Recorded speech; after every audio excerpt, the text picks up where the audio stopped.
Με ρωτάτε συνέχεια πώς λειτουργεί το κανάλι με τους insiders και πώς γίνεται να έχουμε κάθε μέρα, κάθε εβδομάδα 100, 200, 300 επί από το πουθενά. Λοιπόν, έχει σύστημα για το πώς λειτουργεί. Σου σκάει ειδοποίηση εδώ στο insiders κατασκοπία κάθε φορά που κάνουν μία αγορά ή μία πώληση. Αυτό έγινε κυριολεκτικά πριν 10 λεπτά μόλις έκατσε στον υπολογιστή.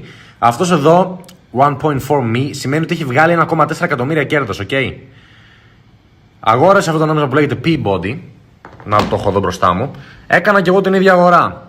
Με $75 δοκιμαστική αγορά. 107 κέρδος αυτή τη στιγμή.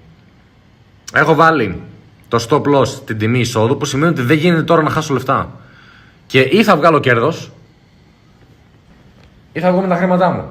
Αν αυτό κάνει 100 επί, τι θα γίνει? Θα βγουν 12 χιλιάρικα. Από 75 ευρώ. Αυτή είναι η δύναμη των insiders.